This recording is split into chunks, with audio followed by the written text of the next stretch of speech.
Alam ko, pare-pareho ang karamihan sa atin na every time we watch K-dramas, nagre-crave tayo for Korean foods. O, di ba? Kaya ngayon, gumawa tayo ng isang popular street foods in Korea. This is corn dogs. Napakadaling gawin, pwedeng-pwede mong ipang negosyo, and of course, from scratch at karamihan sa mga ingredients, meron ka na siguro sa iyong kusina, kaya makakagawa ka na agad-agad. Let's start with the batter. Napakasimpleng gawin nito. First, you will be needing 2 1/4 cups of good all-purpose flour. So I am using La Filipina brand. This is unchlorinated, so healthier and more natural po itong brand na to. You can order it from Shopee or Lazada. So 2 1/4 cups of all-purpose flour. And then you need baking powder, 2 teaspoons of baking powder, salt, this is white sugar. Lahat lang ng ingredients, ibato nyo lang po sa mixing bowl. This is cooking oil, kahit anong mantika, pwede. Vegetable oil, corn oil. This is white vinegar. The white vinegar will help make the batter softer, more tender. 2 whole eggs, water, and this is fresh milk. Okay, so everything, pagsamasamahin mo lang sa mixing bowl, and using a wire whisk, you just mix it until smooth. Parang gumagawa ka lang po ng pancake, pero this one medyo mas malapot, mapapansin mo yan. Okay, it's like a paste. See?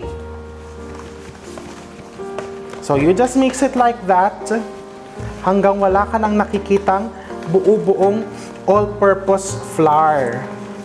And all the ingredients has been combined already. So now the batter has turned smooth. It's a parang thick batter. O, di ba? Napakadali lang niyang gawin. Now, after mixing it, I'm going to cover it with cling wrap. Takpan mo lang ng plastic wrap, or kung wala kang cling wrap, takpan mo lang ng pan. Tanggalin mo lang itong iyong wire whisk. Takpan mo lang ng pan or ng pinggan. Di ba? Kung anong meron ka dyan.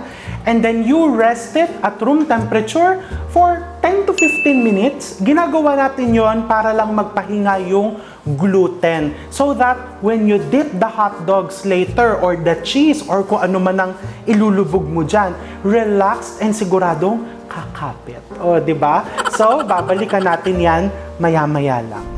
So, while I'm resting the batter, eto na yan, tinakpan ko lang siya ng cling wrap, ipahinga mo yan. So, I have here, this is quick melting cheese. You can use any brand. What I'm going to do is, I'm using jumbo hot dogs. The choice is really yours. You want to use chicken hot dogs, gusto mong plant-based hot dogs, sausage, gusto mong spam, kung anong makakapagpasaya sa'yo. Tofu, yun ang gamitin mong panglagay sa loob, no? So, I'm going to slice the cheese na halos kasing kapal nung hot dog. Hindi naman kailangang pantay na pantay. Huwag po tayong magpaka-stress masyado. Okay, so you get 2 cuts. Traditionally, they use mozzarella cheese. Pero alam ko na sasabihin nyo, nako chef, ang mahal po nun. Pwede po bang yung mga medyo mas affordable na alternative? O pwede. So like this, no? So this is your easy melt cheese na i-chop ko siya ng halos kasing lapad nung hotdog. Okay? Hindi naman kailangan pantay na pantay. Baka po mas stress kayo in life. Hindi dapat na lahat ay eksaktong pantay na pantay.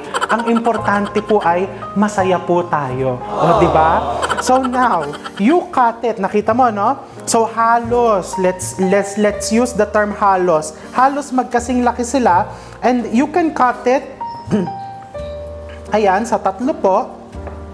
O, di ba? And then, I'm using a chopstick. Kasi mas makapal po ang chopstick, so mas mabilis mong maiidip, and iwas yung nababali, yung lumulundo, yung iyong corn dog during frying. So what I'm going to do, i-alternate ko po iyan. So hot dog first,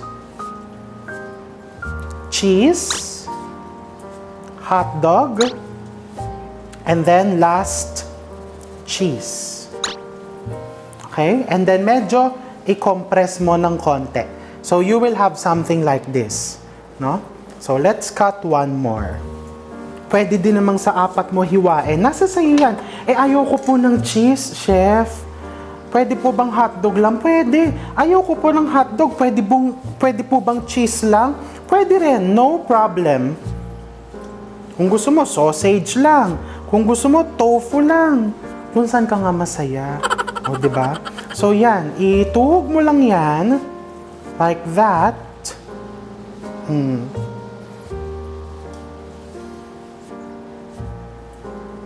Diba?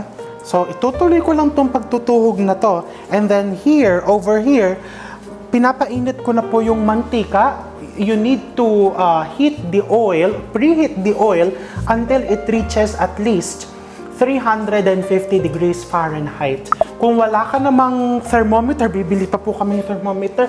O may chopstick ka, di ba? Lubog mo yung chopstick mo.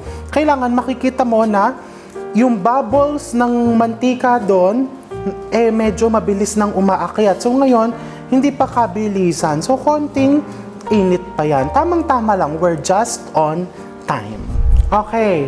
So, nakapagtuhog na ako ng 5 pieces. Meron ako ditong mataas na baso. Hindi naman kailangan ganito. Kung anong baso po ang meron ka, na kailangan slightly mas mataas po ng konti compared dito sa iyong tinuhog na hotdog and cheese. So, ilalagay ko yung butter dito sa ating baso. Bubuhos ko lang po yan. Yan. Actually, the butter, you can prepare it ahead of time. Pwedeng pong magtitinda ka na sa subdivision mo. Gumawa ka na ng marami and then you can store it inside the fridge for up to 3 days. Actually, pag medyo chilled yung butter, basta wag namang titigas ha, mas mabilis po siyang gamitin. So now, I'm going to show you, no? Get a stick and then ilulubog mo po yan dyan. Ilubog mo. And then ikot-ikot mo. Ikot-ikot lang. Shake, shake. And then hilahin mo pataas. Okay, see? It has to be well coated. Kung may side na hindi na coat, what you're going to do, ilubog mo ulit. And then iikot mo lang in breadcrumbs. This is panko. And then, ibato mo sa mainit na mantika.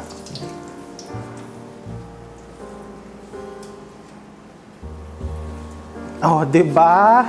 Oh, one more. Get the stick.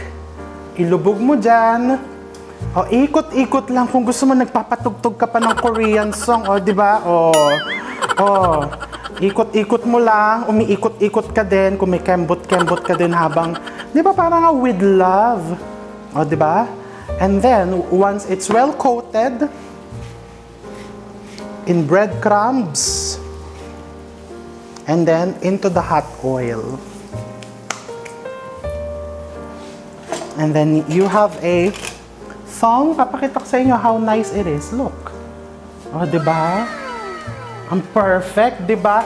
Chef, yung pong binibili ko, ang nakalagay po ay French fries. Di mag-chop-chop ka ng French fries. Sa French fries mo, igulong. Pagkalubog mo dito, igulong mo sa chinap-chop na French fries. No? It's very important that you achieve a perfect consistency of the batter. Yung hindi masyadong makapal, hindi din masyadong malabnaw. See? Mabilis lang po ang frying niyan. Oh, look how nice, di ba? Mga 2 to 3 minutes. And do not overcrowd. Huwag mong isiksik dito sa prituhan mo. So you will maintain a nice shape. Hininaan ko ng konti yung apoy. Because remember, when you are frying and nakatodo yung apoy mo, even if you reach the desired temperature, tuloy-tuloy po ang pag-init ng mantika, no? So, kailangan tatansyahin mo yan. Hihina-hinaan mo ng konti. Otherwise, hindi pantay-pantay yung browning ng pinipirito mo. Okay, see? Look at that. Look how nice.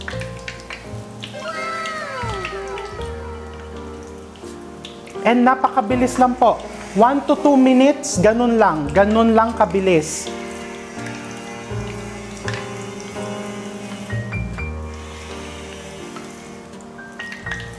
Okay, see?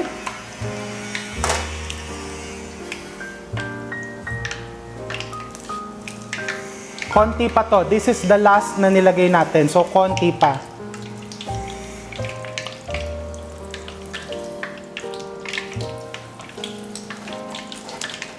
Lagay mo lang dito sa sheet pan na may cooling rack para tumulo yung excess na mantika. Okay? And then, may tip, bago ka magsalang ng bagong batch, no? Linisin mo muna yung mantika. Linisin mo muna siyang mabuti. Tanggalin mo yung mga crumbs. Okay? Before you fry another batch. Very simple.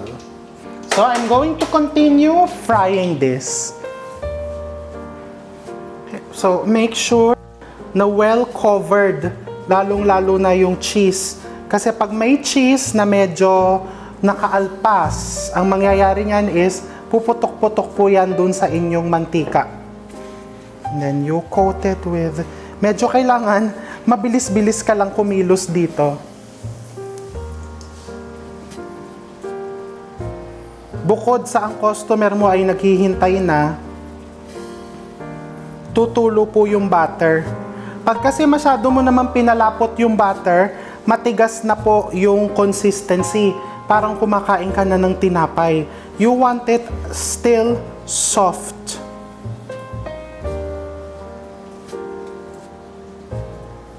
Okay, medyo, eto, katulad nito, medyo kakapusin ka na dito. So, what I'm going to do, meron pa ako ditong isang butter na ginawa, ibuhos mo na dyan. No? Kailangan kasi well immersed. Lubog na lubog yung iyong stick. Ikot-ikot mo. Ah, diba?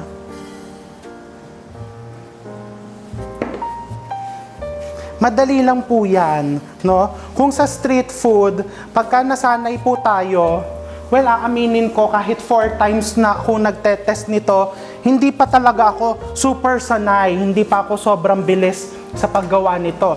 Pero di ba parang street food lang yan, na binibili mo sa kanto, parang yung mga nagtitinda ng banana Q, turon. O dahil sanay na sila, di ba? Ang bilis na nilang, para na silang mga machines sa paggawa ng kanilang produkto. So, ganun din po ito. Sa simula talagang medyo pagpra-practicean pa natin. Oh, katulad niya, oh, di ba? Oh. And then, breadcrumbs.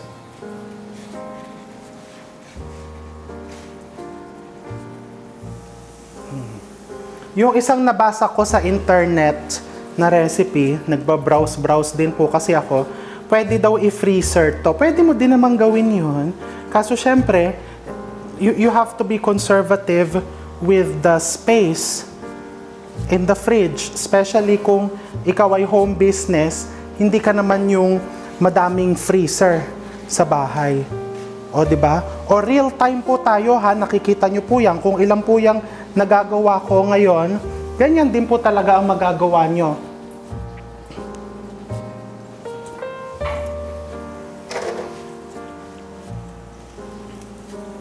Di ba? Ang ganda niya, no?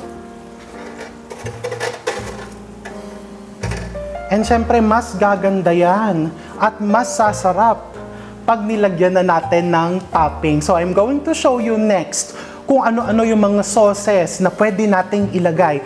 Dahil napakaraming options, napakarami mong pwedeng masasarap na ingredients na paggulungan nitong mga corn dogs na to. But later, I'll show you the basics. So, tapos na namin i-deep fry yung dalawang recipes dahil may ginawa kong isang recipe kanina before I started the demo. Ganitong kadami yung nagawa. So, approximately mga 16 to 18 na corn dogs. So, ang dami, di ba? So, I'm telling you, napakamura po ng puhunan and napakadali niyang gawin. So, maganda po itong gawing pangkabuhayan. Magandang pagkakitaan. So, syempre, pinili ko yung medyo mga perfect and yung mga medyo may itim-itim nandito. Yung huli ng pinrito yan. But you don't have to worry dahil lahat po yan maiibenta mo. Dahil lalagyan natin yan ng topping. Yun yung magpapaganda sa kanya and magdadagdag ng color and texture. So first, let's create a honey mustard. I have here mayonnaise. So ito is tansya-tansya lang, mga half a cup of mayonnaise, and then you put mga 1 to 2 tablespoons of mustard. I'm using Dijon mustard, but you can use plain mustard, and just a tablespoon of honey. You just mix together. Ayan, so meron ka ng honey mustard. Diba? And then, I also like to put, this is hoisin sauce. I like to put hoisin sauce. And this is the Korean chili sauce. Lagay mo lang sa mga piping bags.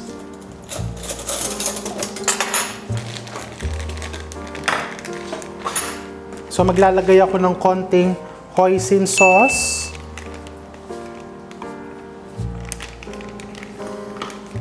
Traditionally, naglalagay ng parang sugar para patamisin yung corn dog. Pero me personally, ayaw kong maglagay nun. Ito yung mga gusto kong, dito ako masaya sa mga toppings na to.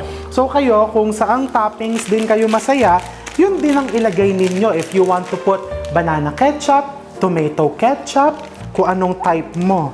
O, diba? Instead of the ketchup, I'm putting this. Pero pwede din ketchup. When we were testing, tomato ketchup and banana ketchup, napakasarap din. And then of course, your honey mustard.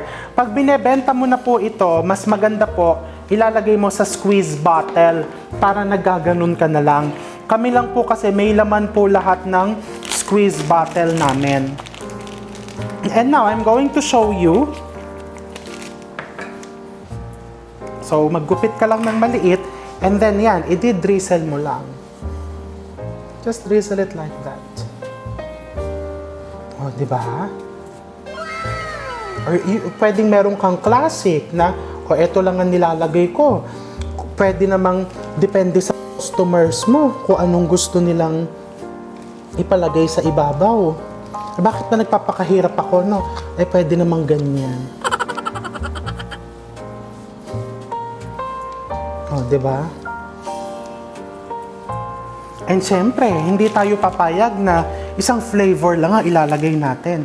Lagyan natin ng konting anghang para talagang parang nasa Korea tayo. O, yung ayaw ng maanghang, wag po lagyan itong sauce. Pero sa totoo lang, hindi naman ito yung anghang na mapapaiyak ka. This is just the anghang na nagbabalance, o di ba?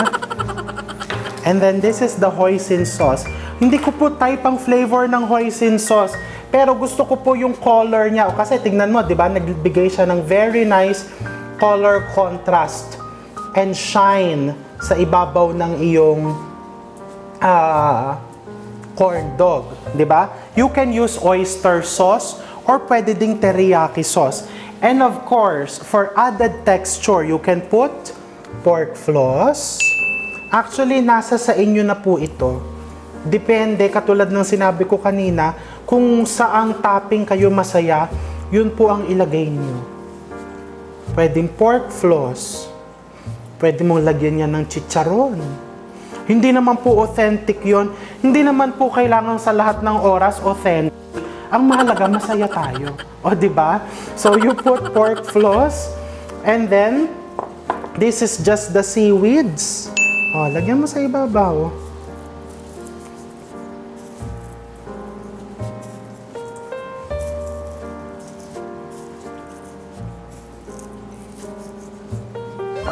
Diba? Baka sabihin kasi, ay, ang tipid niya naman maglagay ng pork floss. O, di ka pala ng konti. Seaweeds. O, see? Pork floss. O, ikaw ba naman hindi ka bibili niyan? Pag nakakita ka niyan. And nakita mo din kung gaano pong kabilis gawin. Diba? Yun ang pinakamahalaga eh. Mukhang masarap. Talagang natatakam ka, mukhang masarap ibenta, pero you feel discouraged dahil parang very challenging siyang gawin. Napakadali lang po. All you need is practice. And syempre, kailangan tikman mo.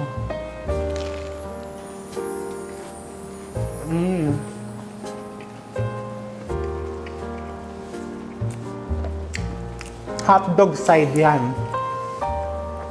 So, kailangan ko pa ng mga 2 kagat para marating ko yung cheese. So, sa gilid ako kakagat.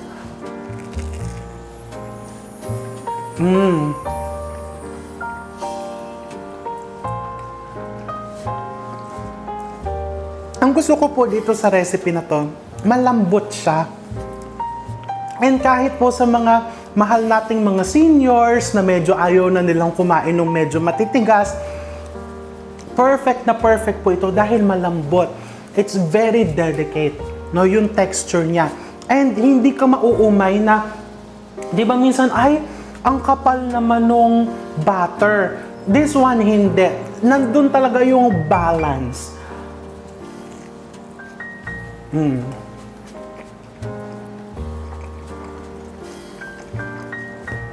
And you know, naisip ko,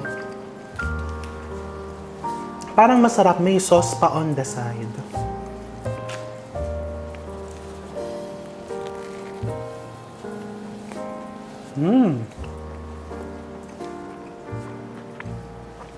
So, pag nagtinda ka, may kasamang maliliit na sauce. Diba? Kung gusto mo mas maanghang, mas dagdagan mo nung chili sauce.